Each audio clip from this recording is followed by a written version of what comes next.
नमस्कार दोस्तों, reality classes में आपका स्वागत है। इस वीडियो में हम लोग भारतीय संविधान एवं लोक प्रशासन मतलब Indian polity and public administration इस टॉपिक पे 50 मोस्ट इम्पॉर्टेंट MCQs को कवर करेंगे। ये 50 तो दिए गए हैं, इसके अलावा 50-100 मतलब टोटल मिला के ये समझिए कि आपको 150-200 MCQ मिलेंगे। मैं एक्स्ट्रा जानकारी भी दूंगा हर क्वेश्चन के साथ में।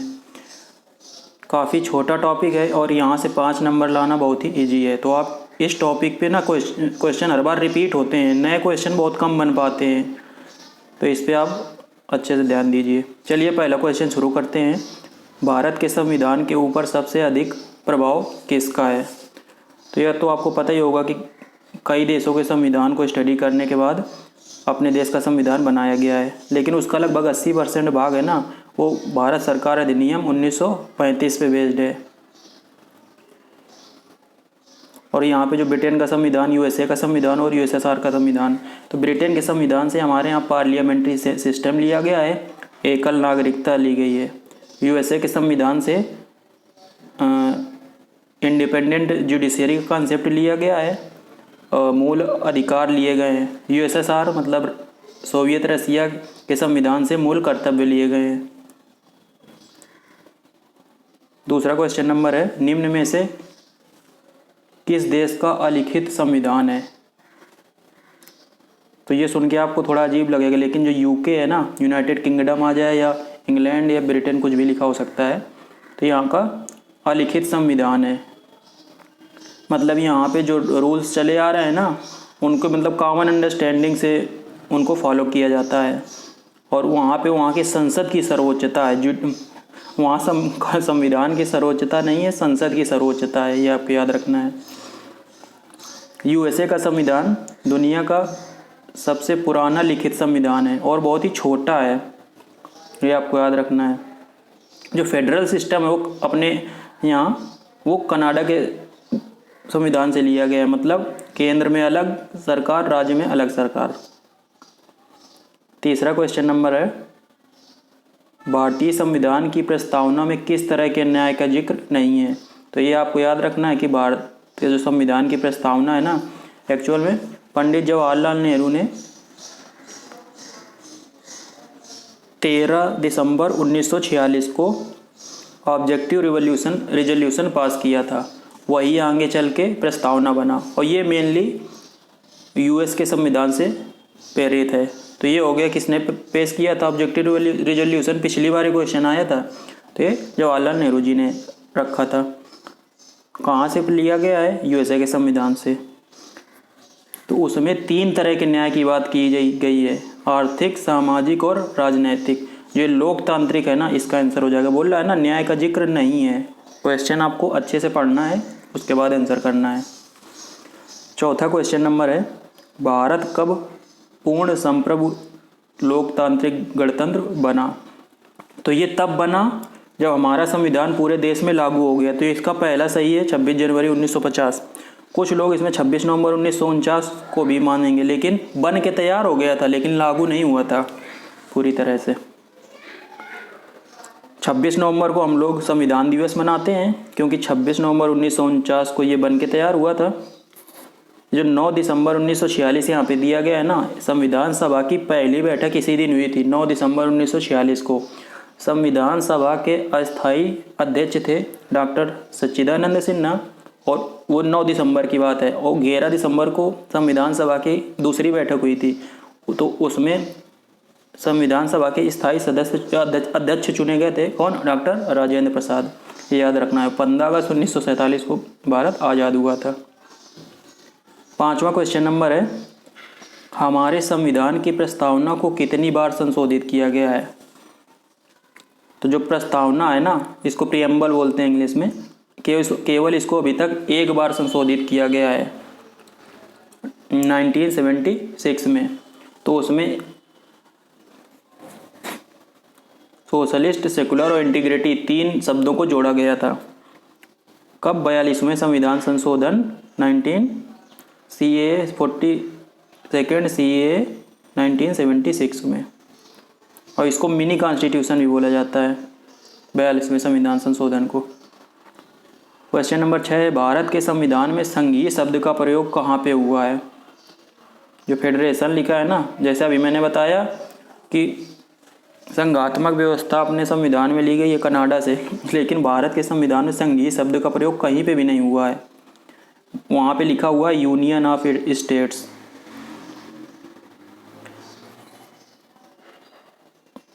तो इसका सही आंसर होगा डी।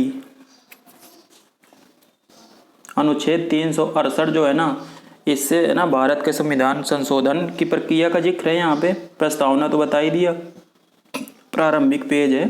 जो भाग 3 है ना, इसमें आर्टिकल 12 अनुच्छेद 12 से 35 तक मूल अधिकार दिए गए हैं। 7वां क्वेश्चन नंबर है, हमारे संविधान में देश का नाम क्या है? हमारे संविधान में देश का नाम ना लिखा हुआ है इंडिया, दैट इज भारत, इस तरह से दिया गया है। उसमें कहीं पे भी हिंदुस्तान का जिक्र नहीं है।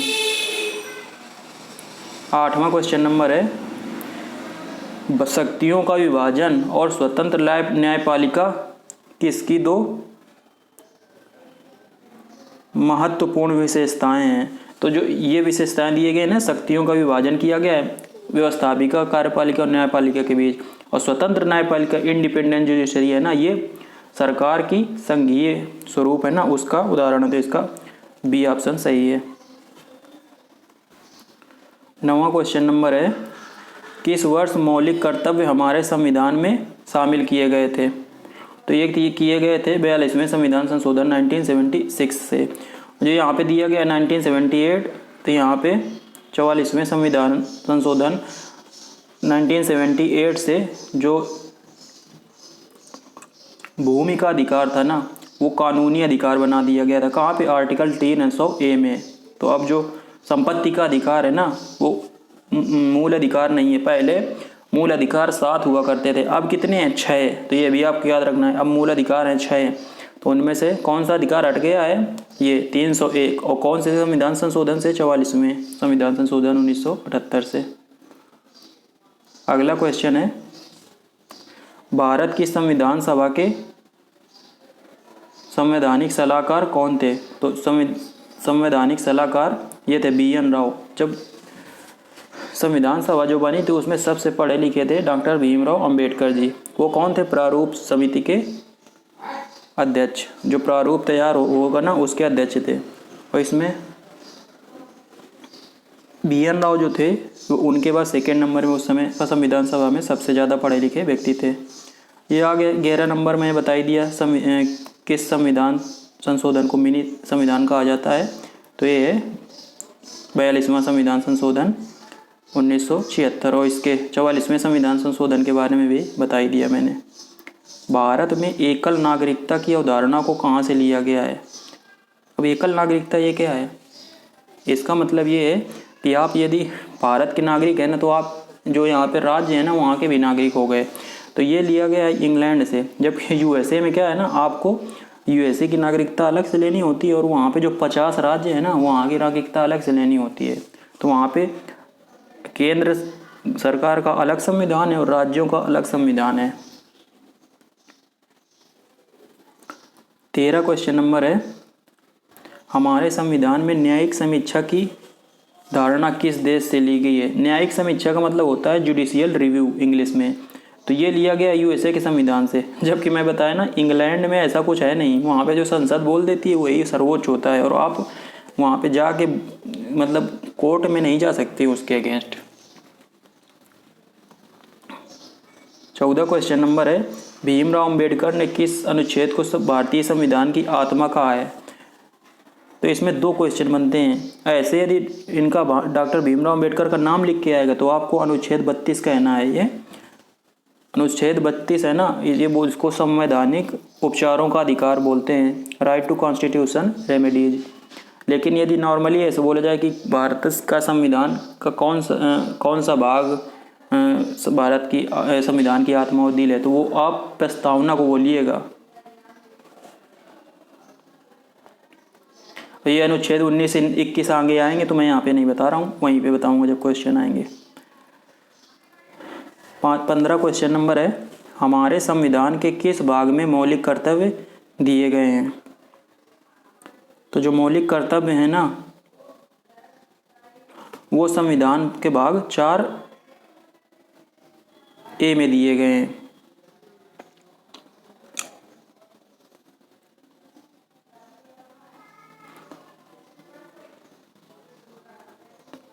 क्वेश्चन नंबर 16 है, जीवन व दैहिक स्वतंत्रता का अधिकार किस अनुच्छेद में दिया गया है?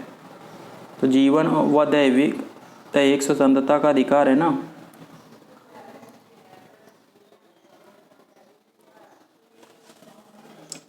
है आपका अनुच्छेद 21 में। अनुच्छेद 17 में अस्पृश्यता का अंत किया गया है, मतलब छुआछूत है ना उसका, बहुत ही इंपॉर्टेंट है, 17 याद रखना है। जो 20 है उसमें अपराधों के सिद्धि के संबंध में खुद के खिलाफ है ना, किसी व्यक्ति को आप बाध्य नहीं कर सकते कि वो अपने खिलाफ वो दे गवाही। और जो अनुच्छेद 24 है ना उसमें 14 साल से कम के बच्चों को कहीं पे काम के लिए लगाना, मतलब कारखानों में, वहाँ पे वो जुर्म है। तो अनुच्छेद 24 हो गया, 17, 24, 21 सब हो गए। क्वेश्चन नंबर यहाँ पे देख लेते हैं हम लोग 17 क्या बोल रहा है, सर्वोच्च न्यायालय मूल अधिकारों की रक्षा के लिए कितने प्रकार की रिट जारी कर सकता है? तो इस पे मैं कई क्वेश्चन बताऊंगा। तो ये रिट 5 तरह की होती हैं, बिल्कुल 5 आप याद रखिए। 5 तरह की रिट जारी कर सकता है सर्वोच्च न्यायालय, उच्च न्यायालय भी जारी कर सकता है। रिट 5 तरह की वो भी होती हैं। तो सर्वोच्च न्यायालय को हम लोग मूल अधिकारों का संरक्षक बोलते हैं। मतलब आपके यदि मूल अधिकारों का हनन होता है ना तो ये डायरेक्ट आप जा सकते हैं सुप्रीम कोर्ट। जो उच्च न्यायालय रिट जारी करता है वो ज़्यादा ब्रॉड है, मतलब वो नॉर्मल मामले में भी जारी कर सकता है रिट, लेकिन जो सर्वोच्च न्यायालय है वो केवल मूल अधिकार के मामले में जारी कर सकता है। तो इसीलिए बोलते हैं कि जो उच्च न्यायालय की शक्तियाँ हैं ना वो ज़्यादा ब्रॉडर हैं रिट के मामले में। 18 क्वेश्चन नंबर है, निम्न में से कौन सी रिट कोर्ट द्वारा किसी सरकारी अधिकारी को उसके आधिकारिक कार्य करने के लिए दी जाती है? तो थोड़ा आपको रिट के बारे में भी पता होना चाहिए कि उसका मतलब क्या। तो ये है परमादेश, इसको परमादेश या हिंदी में मैंडेमस बोलते हैं, कि किसी सरकारी अधिकारी को उसके कार्य करने के लिए कोर्ट द्वारा दिया जाता है। जो प्रतिषेध है ना तो उसमें क्या होता है, हायर कोर्ट नीचे वाले कोर्ट को बोलता है कि आप कोई जो केस है ना उस पर आगे मत बढ़िए। अधिकार परीक्षा जो है इसको इंग्लिश में को वारंटो बोलते हैं। और इसमें होता है कि यदि कोई व्यक्ति कहीं पे काम कर रहा होता है तो उससे कोर्ट पूछ सकता है कि आप यहाँ पे किस हैसियत से काम कर रहे हैं। और बंदी प्रत्यक्षीकरण हेबियस कॉर्पस बोलते हैं। जो दृश्यम मूवी आई थी ना अजय देवगन की, उसमें इसका जिक्र है कि कोई व्यक्ति को यदि पुलिस अरेस्ट करती है तो उसको कोर्ट के सामने पेश करना होगा 48 घंटे के अंदर। तो ये बंदी प्रत्यक्षीकरण है। 19 क्वेश्चन नंबर है, प्रेस की स्वतंत्रता किस अनुच्छेद में उल्लिखित है? तो आपको बहुत ही इंपॉर्टेंट है प्रेस की स्वतंत्रता किस अनुच्छेद में। जो अनुच्छेद 21 है ना वो तुम्हें बता दीजिएगा। इसका आंसर सही है 19। प्रेस की स्वतंत्रता है ना इसी में है। और 6 तरह की स्वतंत्रता दी गई है, उसी में प्रेस की स्वतंत्रता आ जाती है।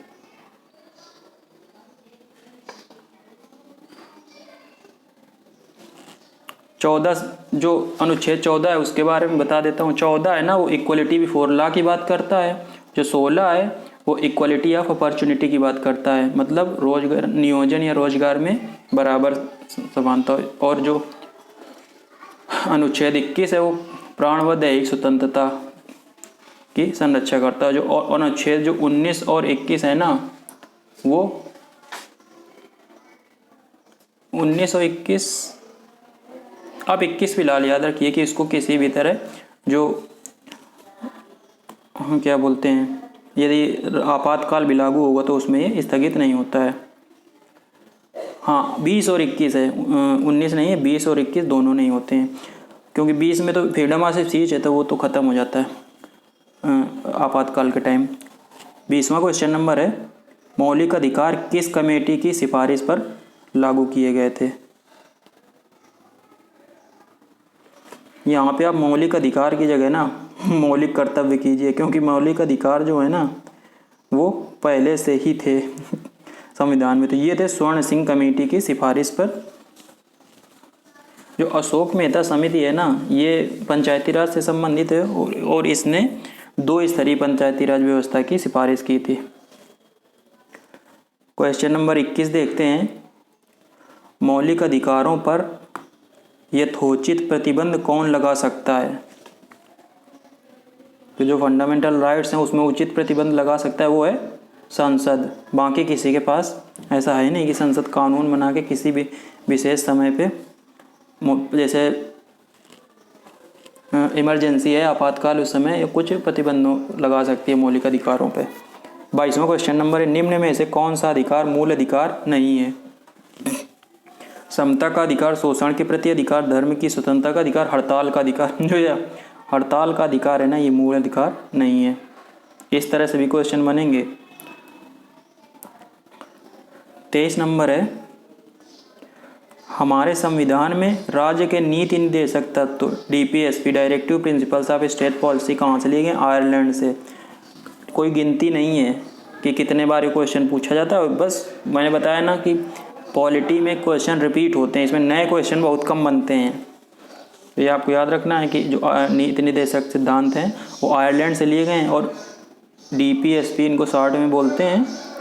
इनके बारे में 2-3 चीज़ें बताता हूँ। ये न्यायालय द्वारा परिवर्तनीय नहीं है, राज्य के नीति निर्देशक सिद्धांत। और कहाँ पे दिए गए हैं? ये भाग 4 में दिए गए हैं। और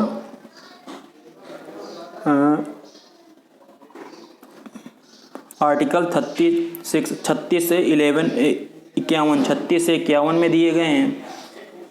मतलब इनके उल्लंघन पे आप कोर्ट में नहीं जा सकते हैं कि ये हमारे ये जो नीति निर्देशक तत्व तो नहीं सरकार पालन कर रही, तो आप कोर्ट चले जाओ।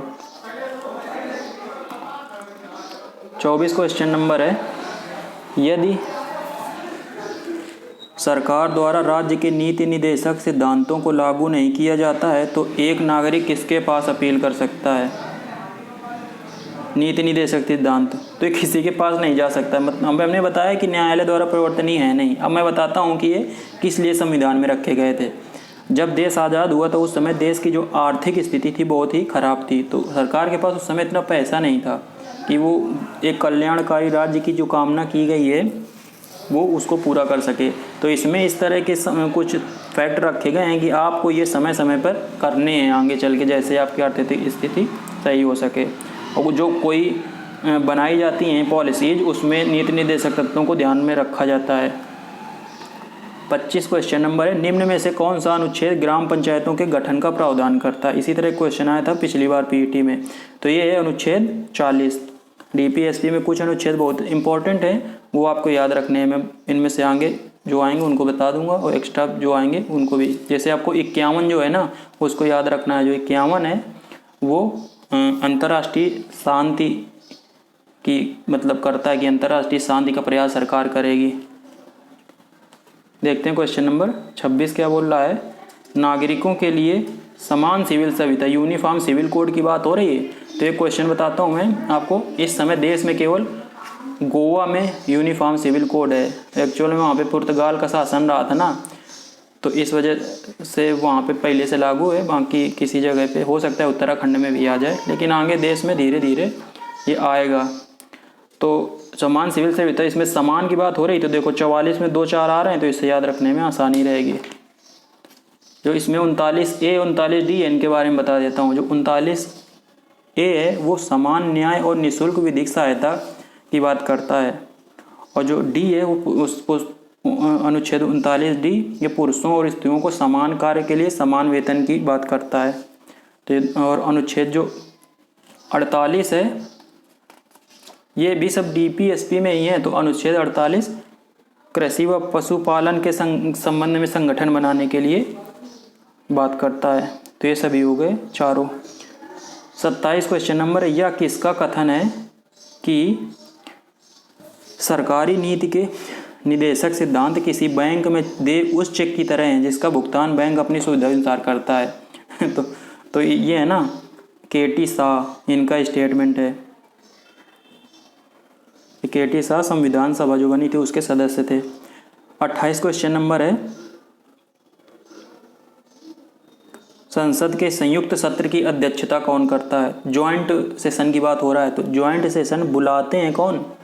राष्ट्रपति, और उसकी अध्यक्षता करता है लोकसभा स्पीकर, मतलब लोकसभा अध्यक्ष। यहाँ पर महान्यायवादी लिखा है, अभी नए महान्यायवादी नए चेंज हुए हैं, उनका क्या नाम है, दिमाग से स्किप हो गया। ये मैं बताता हूँ, ये आर्टिकल 76 में है महान्यायवादी का पद। अभी मुकुल रोहतगी को दिया गया था लेकिन उन्होंने किसी वजह से लिया नहीं। आर वेंकट रमणी, हाँ आर वेंकट रमणी नए महान्यायवादी, अटॉर्नी जनरल इंग्लिश में बोलते हैं।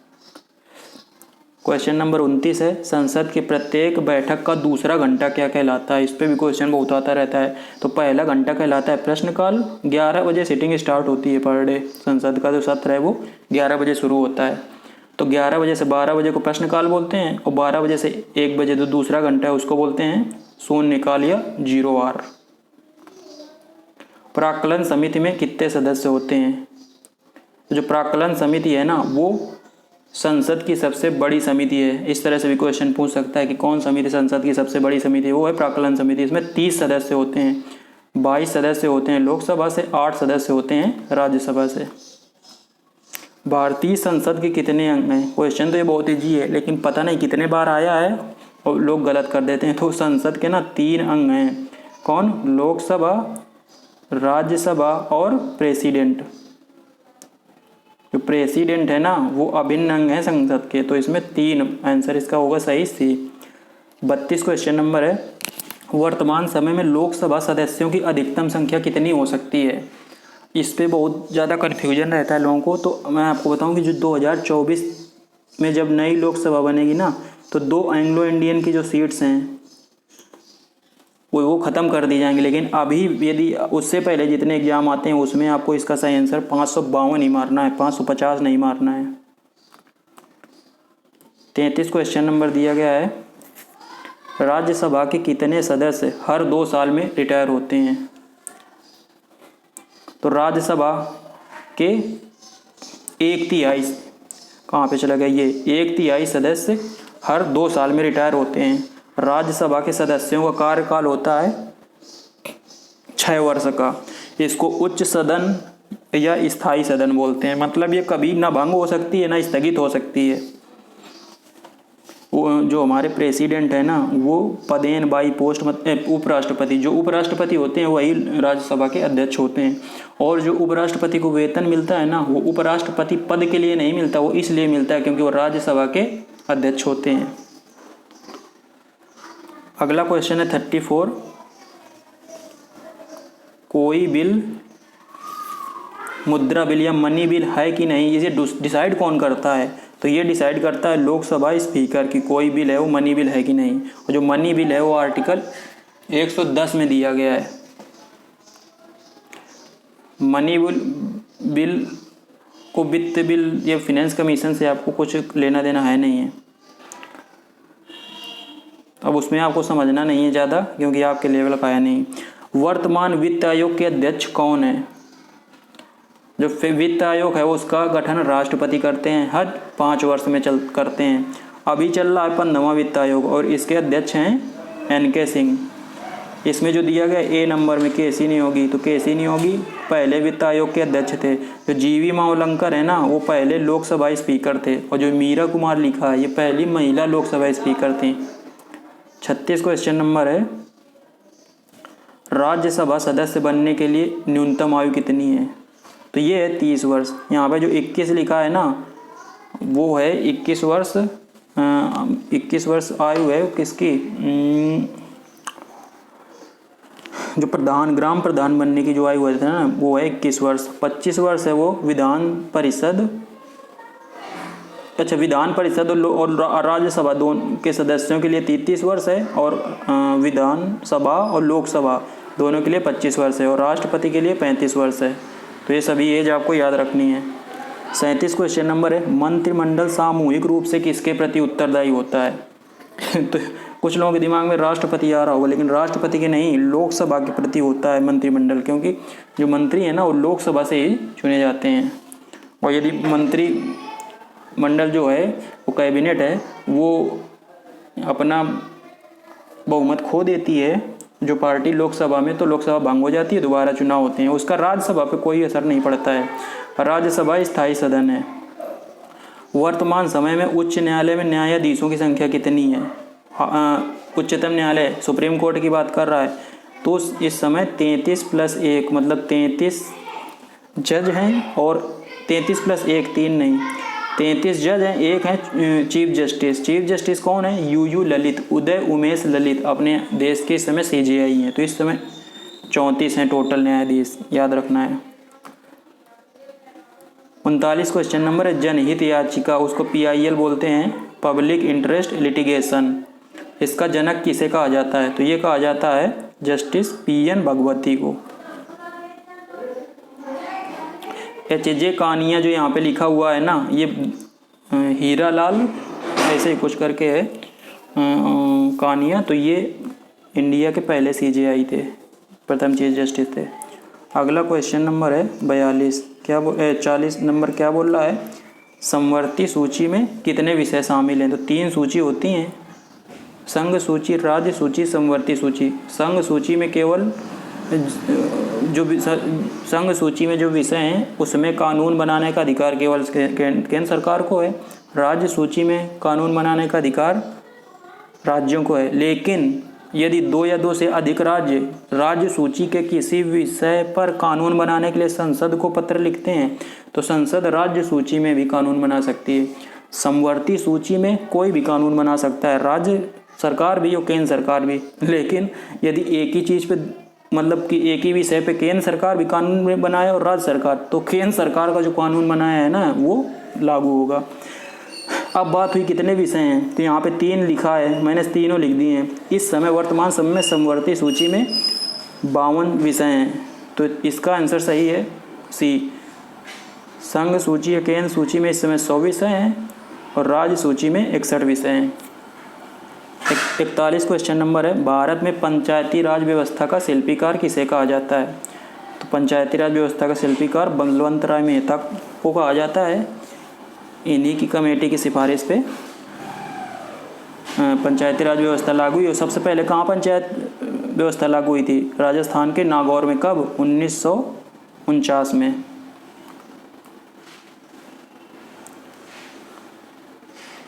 बयालीस क्वेश्चन नंबर है, उच्च न्यायालय के न्यायाधीश किस आयु में निवृत्त होते हैं?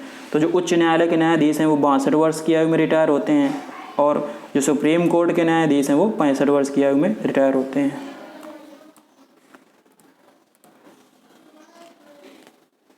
तैंतालीस क्वेश्चन नंबर है, अंतर्राज्यीय परिषद, इंटर स्टेट काउंसिल बोलते हैं इसको इंग्लिश में, इसका गठन किस आयोग की सिफारिश पर हुआ था? तो जो ये अंतर्राज्यीय परिषद है ना, इसका मतलब गठन है वो सरकारी आयोग की सिफारिश पे हुआ था। और ये आर्टिकल जो अंतर्राज्यीय परिषद है ना, ये अब संविधान के अनुच्छेद 263 में है। ये जो शुरुआत के 3 आयोग दिए गए हैं ना, वो केंद्र राज्य संबंधों से रिलेटेड है। तो यदि आपसे इस तरह से भी आ सकता है कौन सा आयोग किससे संबंधित है, तो इसमें फजल अली आयोग जो है ना, वो केंद्र राज्य संबंधों से नहीं है, राज्यों के पुनर्गठन से संबंधित है। जो फजल अली आयोग है ना, वो राज्यों के पुनर्गठन से संबंधित है।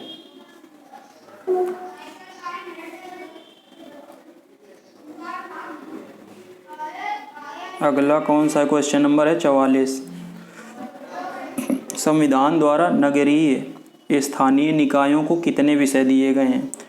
तो म्यूनिसिपैलिटीज़ की बात कीजिए तो म्यूनिसिपैलिटीज़ के लिए 18 विषय हैं, और जो पंचायती राज व्यवस्था संस्थान है उसके लिए 29 विषय हैं। तो विषय भी आपको याद रखने हैं। आपके सिलेबस में टॉपिक दिया गया है जिला प्रशासन एवं स्थानीय निकाय, और इसमें 2 आपको ईयर याद रखने हैं। 73वें संविधान संशोधन 1992 से पंचायती राज व्यवस्था लागू की गई थी, मतलब पंचायती राज व्यवस्था को कानूनी दर्जा मिला था, और 24 अप्रैल 1993 से प्रभावी हुआ था, इसलिए 24 अप्रैल को हम लोग पंचायती राज दिवस मनाते हैं। और म्यूनिसिपैलिटीज़ के बारे में है बात, और जो पंचायती राज व्यवस्था है भाग 9 में है संविधान के, और 11वें शेड्यूल में इसको जोड़ा गया है। और जो स्थानीय नगरीय निकाय हैं ये उसी साल 74वें संविधान संशोधन से कानून बना। 9 में जो पंचायती राज व्यवस्था है वो भाग 9 में है संविधान के, और जो म्यूनिसिपैलिटीज़ हैं नगरीय स्वशासन वो भाग 9 में जोड़ा गया है, और शेड्यूल किस में 12 में। तो 11-12 ऐसे याद रखिए, 9 और 9 का, और 1 जून 1993 से प्रभावी हुए हैं। 45 क्वेश्चन नंबर है, पंचायती राज व्यवस्था को किस अनुसूची में रखा गया है। तो मैंने बताया ना, पंचायती राज व्यवस्था को रखा गया 11वीं में, और जो इस नगरीय प्रशासन है उसको रखा गया है, इस नगरीय स्वशासन म्यूनिसिपैलिटीज़ को 12वीं अनुसूची में रखा गया है। ये यहाँ पे 8वीं अनुसूची है ना, इसमें 22 भाषाएं हैं, याद रखना है आपको। जो 10वीं अनुसूची है ना, इसमें एंटी डिफेक्शन लॉ को रखा गया है। एंटी डिफेक्शन लॉ को हिंदी में क्या बोलते हैं, अरे मतलब कि आप जिस पार्टी से चुन के आए हो ना, उसी पार्टी से आप मतलब दूसरी पार्टी में नहीं जा सकते हो। चुनाव होने के बाद तभी जा सकते हो जब उसके 2/3 से ज़्यादा प्रतिनिधि दूसरी पार्टी में जाएं, नहीं तो आपकी सदस्यता रद्द हो जाएगी जिस भी सदन के आप मेंबर होंगे। 46 क्वेश्चन नंबर है, ग्राम सभा के सदस्य कौन होते हैं। इस तरह क्वेश्चन कई बार आ चुका है। इसमें 4 ऑप्शन दिए गए, ग्राम के सभी निवासी, गांव के 21 वर्ष से अधिक के निवासी, गांव के 18+ आयु के निवासी, और गांव के 18+ आयु के निवासी जिनका नाम मतदाता सूची में है। तो बिल्कुल इसका ऑप्शन सही है डी। ग्राम सभा के सदस्य वो होते हैं गांव के वो मेंबर जिनकी आयु 18 से अधिक है और उनका नाम वोटर लिस्ट या मतदाता सूची में है। 18 साल है, 21 है नहीं, याद रखना। वोटिंग की एज जो है वो है 18 साल। तो ग्राम सभा के सदस्य आप 18 साल में बन जाते हैं जब आपका नाम वोटर लिस्ट में आ जाता है। 47 क्वेश्चन नंबर है, भारत के किन राज्यों में द्विस्तरीय पंचायती राज व्यवस्था है। द्विस्तरीय अभी बताया ना कि अशोक मेहता समिति ने सिफारिश की थी, लेकिन यहाँ पे मामला दूसरा है। तो ये गोवा और सिक्किम में है। द्विस्तरीय पंचायती राज व्यवस्था गोवा और सिक्किम में है। एरिया वाइज गोवा सबसे छोटा है, उसके बाद सिक्किम है, और जनसंख्या वाइज सिक्किम सबसे छोटा है और गोवा उसके बाद है। 48 क्वेश्चन नंबर है, राज्य के नीति निर्देशक सिद्धांत संविधान में कहाँ पे दिए गए हैं। तो मैंने बीच में बताया कि अनुच्छेद 36 से 51 में दिए गए हैं, और जो मौलिक कर्तव्य हैं वो 51 का में दिए गए हैं। 5 से 11 में क्या दिया गया है, नागरिकता से संबंधित हैं, और ये जो मतलब सिटीजनशिप से, और जो 12 से 35 है इसमें मूल अधिकार दिए गए हैं, फंडामेंटल राइट्स। ये फंडामेंटल राइट्स 12 से 35 और 51 का फंडामेंटल ड्यूटीज, और 36 से 51 DPSP directive principles of state policy या राज्य के नीति निर्देशक सिद्धांत। 49 क्वेश्चन नंबर, जिला न्यायालयों के न्यायाधीशों की नियुक्ति किसके द्वारा होती है। तो जिला न्यायालयों में जो न्यायाधीश होते हैं ना, उनकी नियुक्ति करते हैं राज्यपाल। इसमें बाकी जो लिखे हैं ना, यहाँ पे ये किया गया है वो गया है न्यायालय, तो राष्ट्रपति और उच्च न्यायालय के CJI और इंडिया के CJI से कोई मतलब नहीं है इनका। लास्ट क्वेश्चन है, पंचायती राज व्यवस्था किस सिद्धांत पर आधारित है। तो जो गांधी जी का विचार था ना कि जो असली जो व्यवस्था है ना, वो नीचे की स्तर से ऊपर की स्तर की तरफ चलनी चाहिए। और आपको ये जानकर आश्चर्य होगा कि जापान ने इसी तरह डेवलप किया, वहाँ पे नीचे के स्तर से ऊपर की स्तर की तरफ विकास किया गया है। तो ये सत्ता के विकेंद्रीकरण पर आधारित है। तो 50वें का हो गया बी ऑप्शन। ये तो मैंने करा दिए 50 क्वेश्चन। यदि आपको कहीं पे कोई डाउट है तो कमेंट कर सकते हैं। और यदि आपको और डिटेल में इसको देखना है ना, तो आप इसी चैनल की प्लेलिस्ट बना दी है मैंने, उस नाम है प्लेलिस्ट का भारतीय संविधान एवं लोक प्रशासन। जितने भी टॉपिक हैं आपके एग्ज़ाम में उन सभी पे वीडियो एक एक बनाया है, उतना आप पढ़ लेंगे तो आपके 5 नंबर आराम से आ जाएंगे। चलिए मिलते हैं अगले वीडियो में, तब तक के लिए नमस्कार, धन्यवाद।